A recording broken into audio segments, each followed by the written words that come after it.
Bonjour à tous et bienvenue pour ce 6h30. La nuit de la destinée vaut 1000 mois d'adoration, soit plus de 83 ans. C'est au cours de cette nuit que descendent avec la permission de leur Seigneur les anges et l'Esprit pour exécuter l'ordre divin. C'est aussi au cours de cette nuit que le livre saint de la communauté musulmane, le Noble Coran, est descendu ou fut révélé au prophète de l'islam, le prophète Mohammed, paix et salut de Dieu sur lui.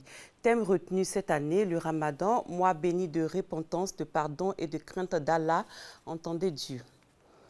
Le Conseil supérieur des imams en Côte d'Ivoire a organisé samedi dernier à son siège à Treichville sa traditionnelle distribution de vivres et de non-vivres aux ONG et associations humanitaires islamiques. Objectif, permettre aux responsables et membres de ces structures de terminer avec quiétude et sérénité le mois du Ramadan, mois de partage et de solidarité.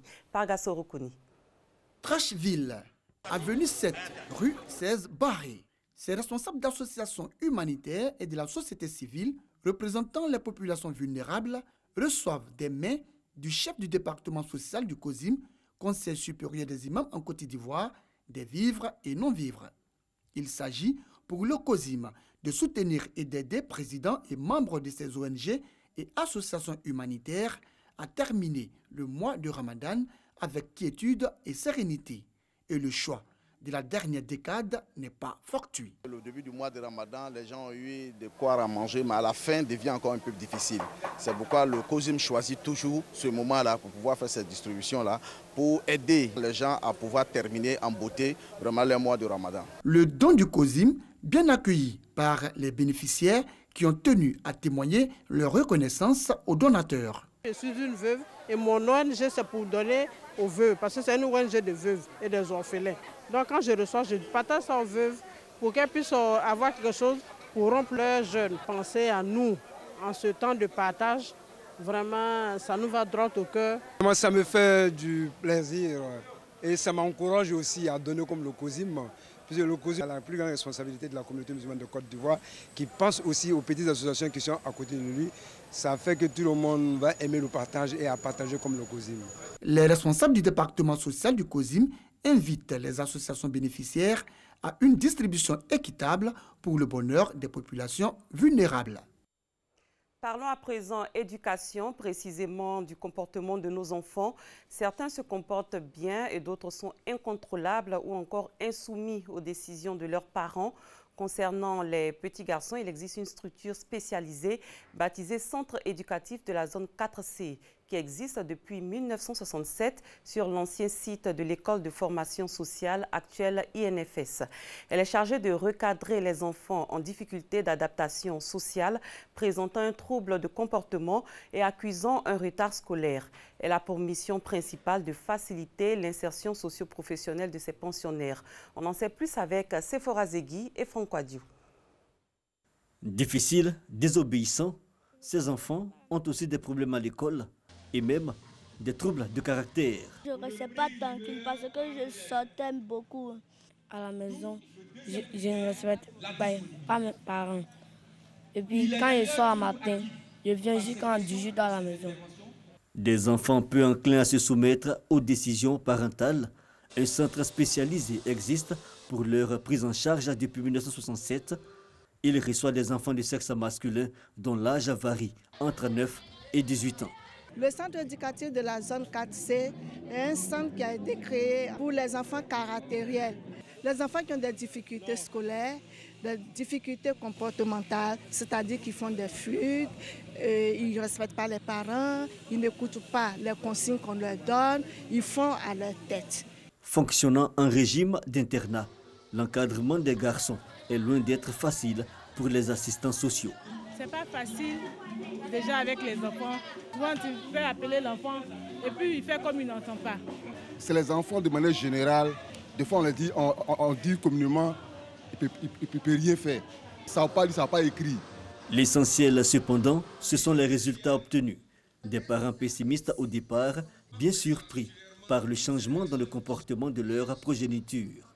Une véritable amélioration. Je veux dire, c'est même allé très vite quand même. Voilà. Surtout au niveau de l'apprentissage. Ici, l'encadrement a fait que l'enfant a eu un comportement au niveau de la prise en charge des activités domestiques, je veux dire. C'est-à-dire que l'enfant arrive maintenant à faire la vaisselle, arrive à laver ses vêtements, bon, ce qu'il ne faisait pas quand il était à la maison.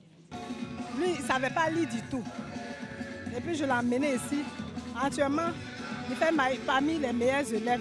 L'éducation, l'enfant apprend à travailler, les travaux de la maison, ils apprennent beaucoup de choses. Ce qu'on lui dit de ne pas faire, il respecte ça. Ils sont plusieurs à être passés par ce centre. Aujourd'hui devenus jeunes, Élisée, Joël et Bakary, anciens pensionnaires, doivent leur intégration socio-professionnelle à cet établissement. Ce centre m'a appris beaucoup de choses.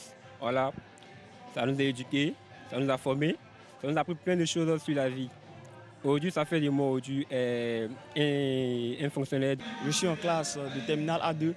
Le centre m'a inculqué tout d'abord le respect envers les grandes personnes, telles que mes parents, les personnes âgées dehors, et envers mes amis. Que de difficultés cependant. La structure n'a pu accueillir que 77 élèves au titre de cette année scolaire 2017-2018. Les enfants, ils ont vraiment des difficultés au niveau de la lecture. Donc si on a une bibliothèque, ça pourra nous aider à encadrer les enfants et surtout aider les enfants au niveau du français.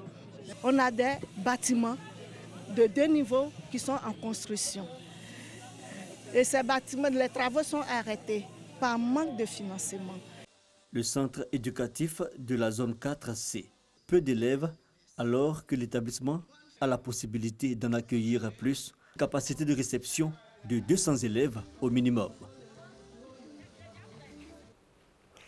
Parlons culture, notamment l'art contemporain. La 3e édition de Faya Expo, ayant pour thème Art contemporain 2 générations, a lieu du 7 au 21 juin 2018 au Musée des civilisations de Côte d'Ivoire, au Plateau. Cette exposition, qui réunit sur le même espace une vingtaine d'artistes, offre au public une 60aine d'œuvres à contempler. Le vernissage de cette exposition s'est déroulé le jeudi 7 juin dernier au Plateau, en présence du maire de Bingerville, parrain de la cérémonie. Issa Tchonoyo. Des silicones peints et exposés, des objets de récupération pour sensibiliser la population sur la notion de propriété, des œuvres présentées sur des mousses pour montrer l'importance du matelas dans la vie de l'homme. Bref, ce sont là le fruit des réflexions d'une vingtaine d'artistes, anciens et jeunes peintres, réunis sur le même espace pour une exposition. Toutes mes œuvres, ce n'est pas fait avec les pinceaux.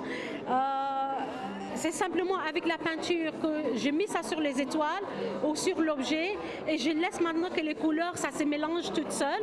Et après ça, maintenant, je leur donne un vernis qui fait sortir toute la texture de la peinture que j'ai placée en place. Les sous-biens que vous voyez, c'est des trucs que j'ai rejetés, c'est des trucs que j'ai déjà jetés.